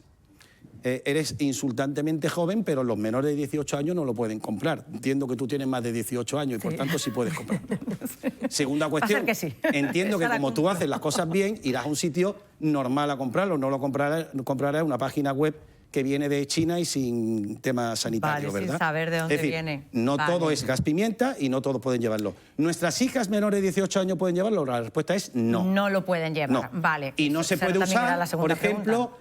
voy a hacerme el simpático y en vez de un concierto me voy a poner a hacer así, porque entonces tendrías una sanción administrativa o incluso puede ser delito de lesiones. Eso te iba a decir, porque si le provoco lesiones a otra tercera persona, ¿qué me puede pasar? Claro, me puede denunciar. Imagínate que tú discutes con la compañera de mesa y en un momento dado le pega. Pues es un delito de lesiones. Es decir, el gas pimienta es un arma, entre comillas, de corte defensivo y para determinadas circunstancias. Entonces, no hagamos pasar por el agujero de gas pimienta lo que no lo es. Bueno, pues le vamos a preguntar, porque hemos invitado a Mariló Valencia, ella es policía y portavoz del Sindicato Reformista de Policías. Mariló, bienvenida. Buenas tardes. Hola, buenas tardes y gracias por darnos voz. A ver, vamos a empezar por el principio. ¿Qué es el gas pimienta? Bueno, el gas pimienta en sí, como bien ha dicho el abogado que tenemos ahí en la mesa, pues efectivamente es pimienta en sí.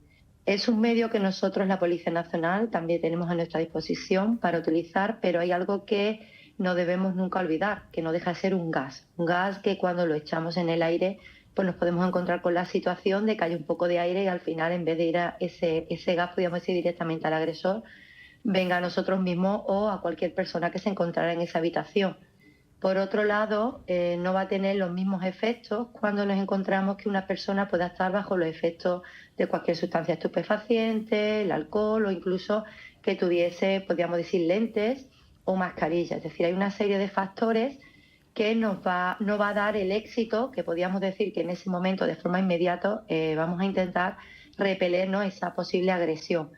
Es cierto también que no a todo el mundo pues, le hace el mismo efecto, y a veces incluso pues puede ser unos segundos que no te dé tiempo incluso de llegar a poder actuar con la eficacia que se espera. De ahí que nosotros, por ejemplo, en la Policía Nacional, pues cuando se nos da este gas, pues hay a priori hay lo que es una serie de formación, formación donde se nos dice cuándo utilizarlo, y no siempre es adecuado pues porque podemos llegar a cabo lo que es dañar a terceras personas.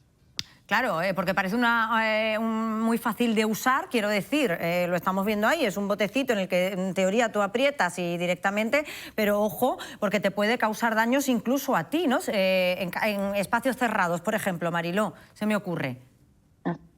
Así es, si utilizas el gas, pues lógicamente a ti, por eso normalmente los compañeros en muchas ocasiones vemos en algunas entradas y registros que se llega incluso a utilizar y nosotros vamos con unas mascarillas, ¿no?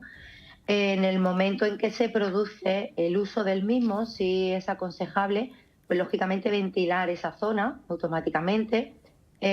Cuando se utiliza, pues hay que ver si esa persona, porque una cosa es para reducir y otra cosa es para lesionar. Claro. Es decir, lo que intentamos en el caso, por ejemplo, de la Policía Nacional, cuando utilizamos ese gas, es reducir a esa persona de forma inmediata y tampoco llegar a lesionar a terceras personas, ni a nosotros mismos, ¿no?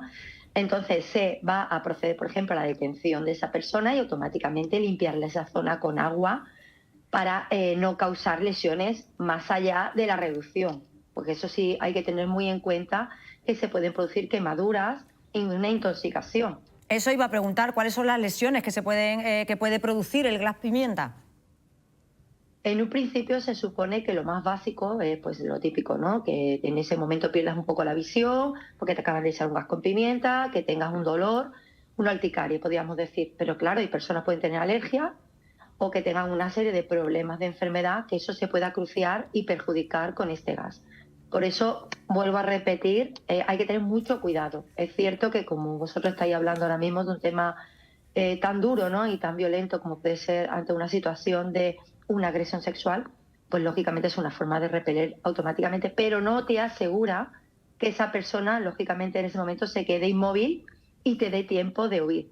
De ahí la importancia de que intentemos un poco ser prevenidos, ¿vale? Cuando lo tengamos con nosotros, e incluso en el caso, por ejemplo, que has estado hablando de agresiones sexuales, pues que es muy, muy importante tener en cuenta a aquellas personas que puedan estar con nosotros, más a determinadas horas o determinados lugares que, por desgracia, estamos viendo que nos dan bastante inseguridad.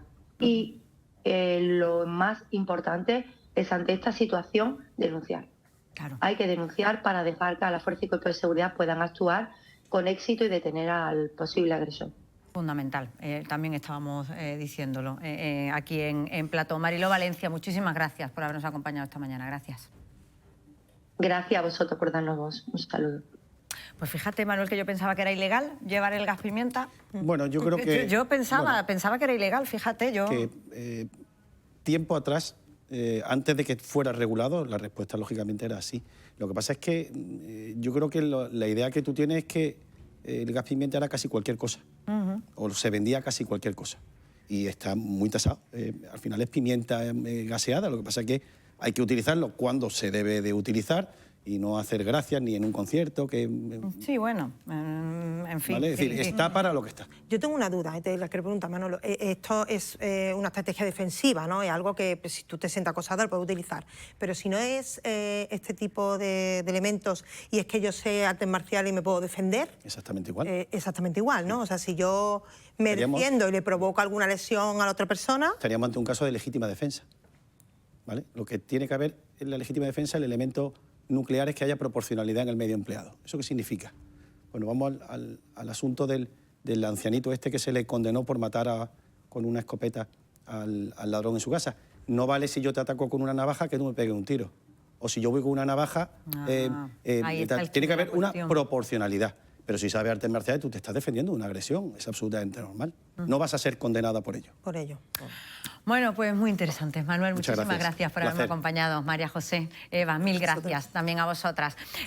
Nosotros vamos a seguir todavía, nos queda un ratito, porque les decía yo que el viernes es el día de la croqueta, que en un ratito vamos a ir con nuestra compañera Rocío Carrascal para que nos enseñe a ver cómo se hace una buena croqueta, pero antes vamos a saludar a nuestro compañero Pedro Jiménez, que está en la redacción y que nos va a adelantar los asuntos en los que están trabajando. Buenas tardes, Pedro. Hola Paula, ¿qué tal? Buenas tardes. De croquetas en concreto no vamos a hablarles, pero sí del tema del día, como no, de esas esculturas polémicas, esculturas del puerto de Málaga, del que ya habéis hablado en este programa, pero también de vacunas, porque Andalucía ha batido el récord de administración de vacunas durante esta campaña. Son cerca de 2 millones de dosis administradas. En concreto, en Málaga se han administrado 345.000 contra la gripe, cerca de 140.000 contra el COVID y más de 7.700 menores de 6 meses vacunados frente al VRS.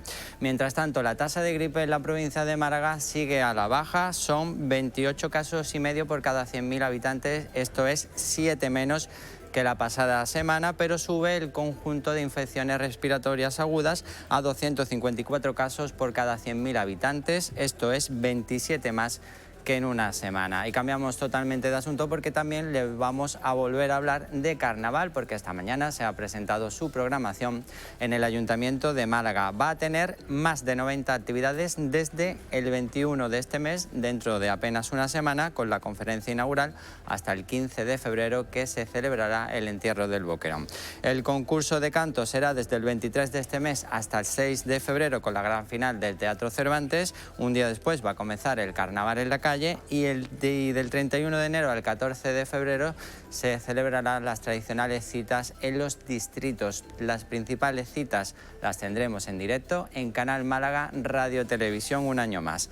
Y además vamos a hablarles de otros asuntos, porque esta tarde hay 2 citas importantes. Una a las 5:30 de la tarde en el Ayuntamiento de Málaga, con un pleno extraordinario para aprobar definitivamente el presupuesto municipal de este año de 2026, y también la Junta de Andalucía va a presentar en Málaga a las 5 de la tarde su presencia en Fitur. Pues son los asuntos que nos van a contar. Muchísimas gracias, Pedro, nuestros compañeros de informativos. Nosotros también vamos a seguir contándoles historias, pero antes nos vamos a ir un minuto a publicidad y volvemos.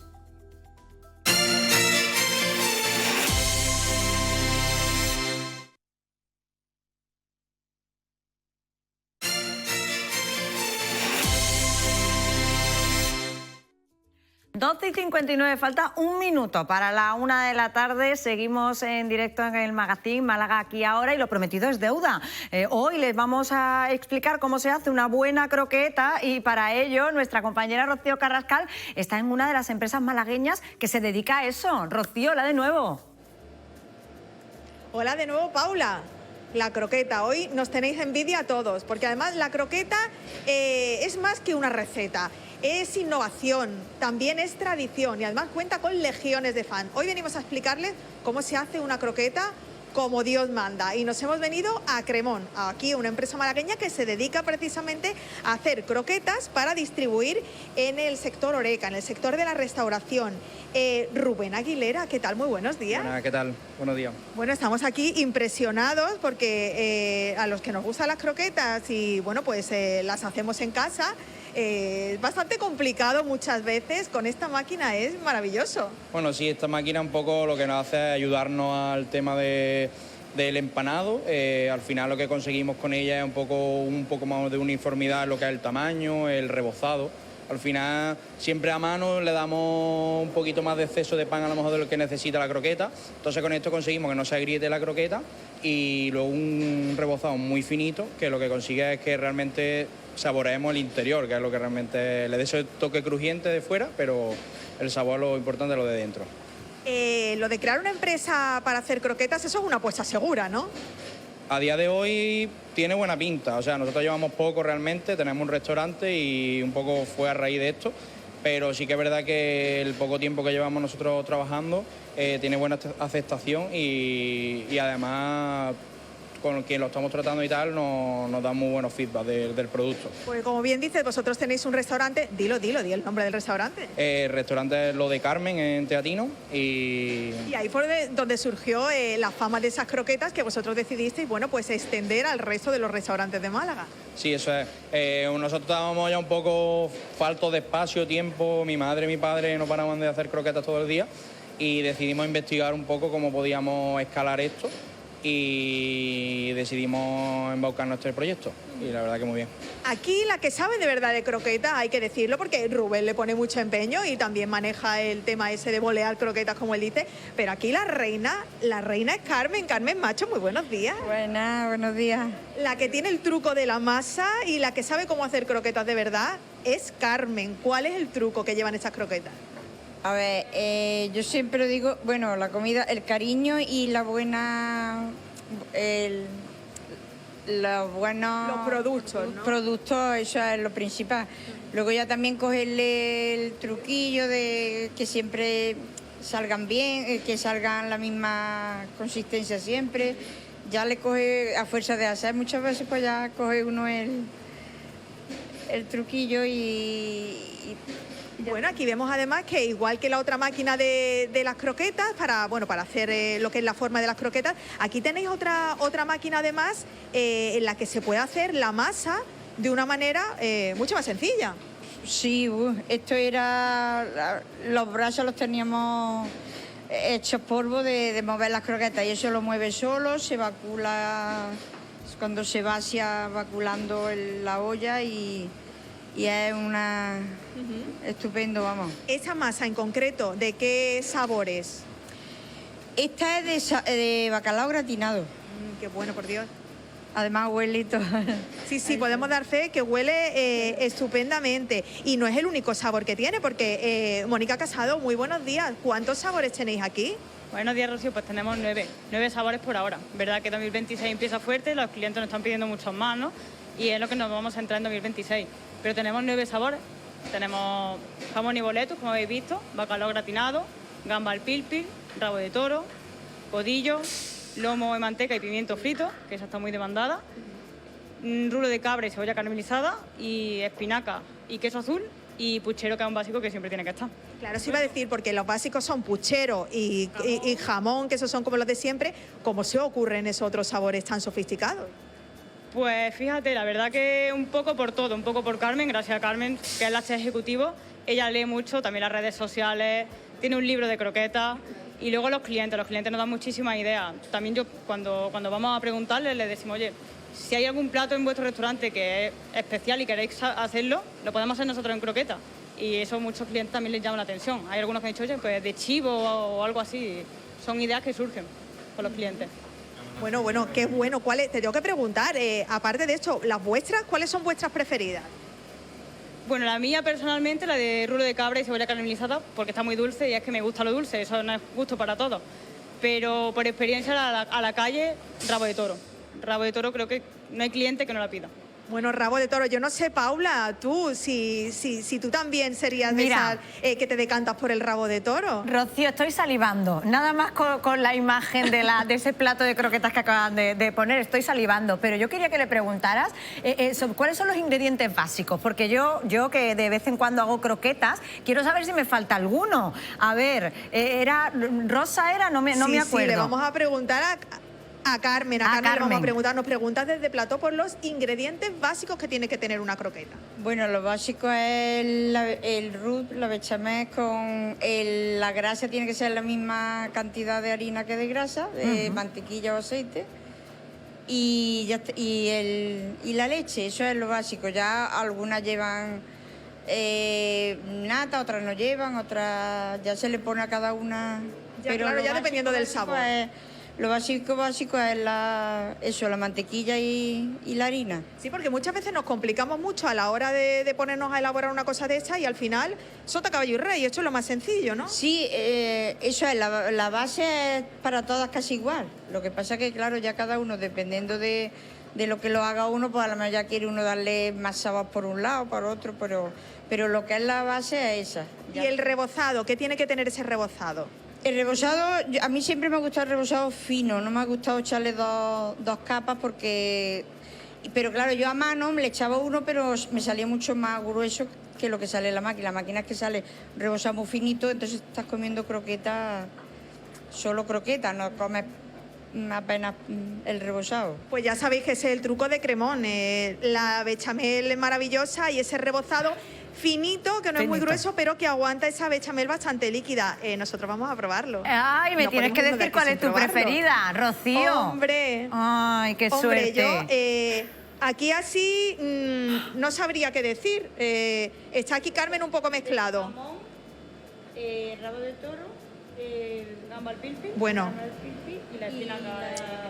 Pues mira, me ha dicho que estas son de rabo de toro, Va por vosotros, vamos a probarla. A ver. Bueno, exquisita. Espectacular. Ya me puedo imaginar. Espectacular. Pues disfruta, Rocío Yo Carrascal. siento que vosotros no podáis estar aquí, de la pero croqueta. esto está buenísimo, ya lo sabéis. Bueno. Cremón. Y oye, como distribuyen solamente a restaurantes, os recordamos que ellos están en Teatinos, que si queréis probar las croquetas en lo de Carmen en Teatinos, que allí podéis ir porque allí están todas. Qué cosa tan buena, por Dios. Bueno, pues pintaza que tienen las croquetas y están buenísimas, que ya nuestra compañera Rocío Carrascal las ha probado.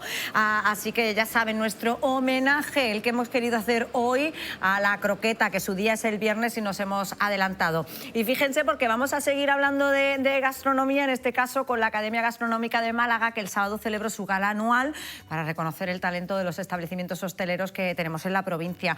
Para que nos cuente todos los detalles de todo lo que sucedió este fin de semana, saludamos a esta hora, son las 1:08, a Manolo Tornay, que es el presidente de la Academia Gastronómica de Málaga. Bienvenido, Manolo, buenas tardes.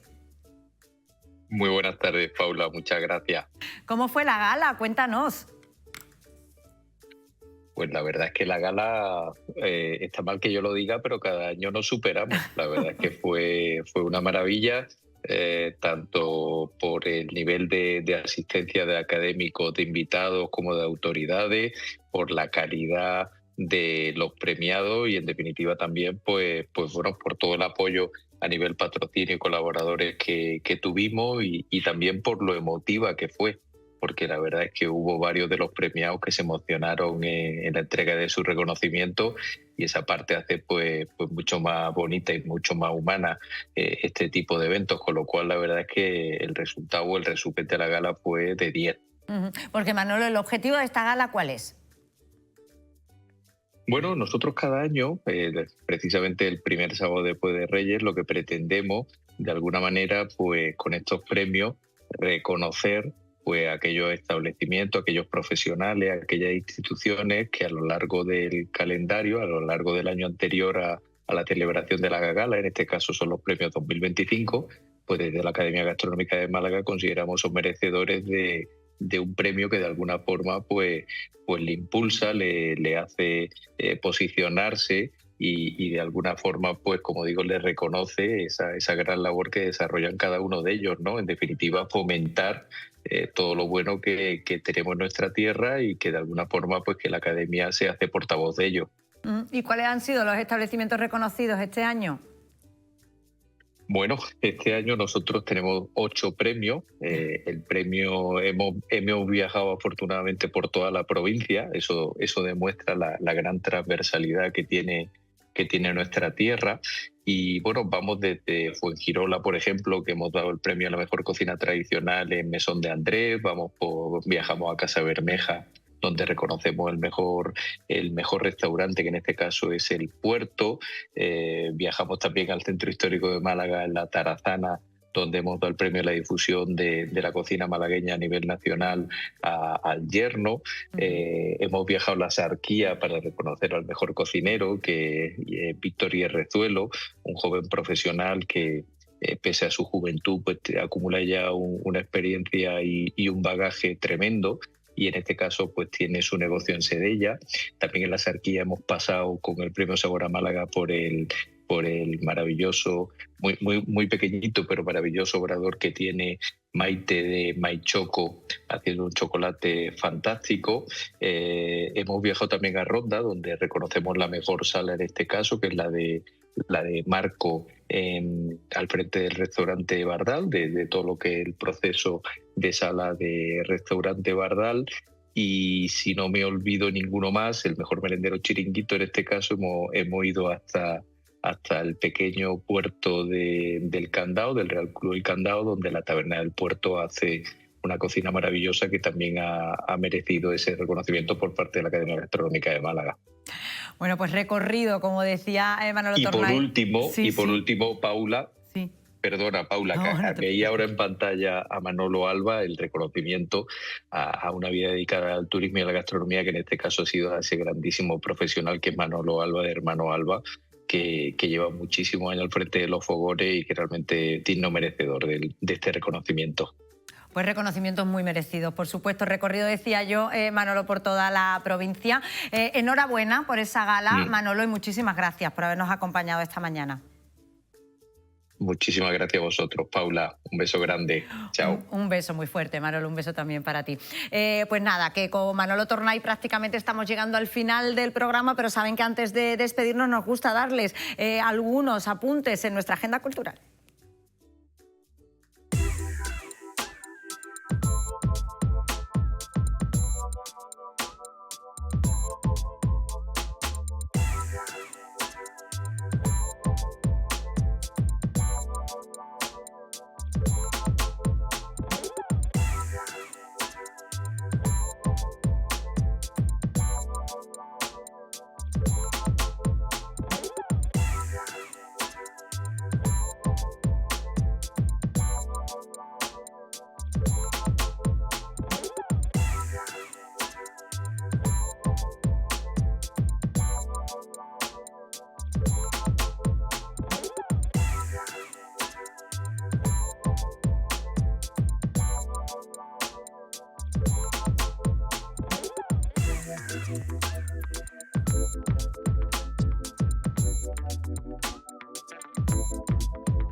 Pues agenda cultural que nos lleva al final del programa. Hoy nos despedimos con ella, con Beyoncé, que ha sido la artista que más ha facturado en 2025. Con ella les decimos hasta mañana, cuando volvemos, como siempre, a partir de las 11:30. Gracias.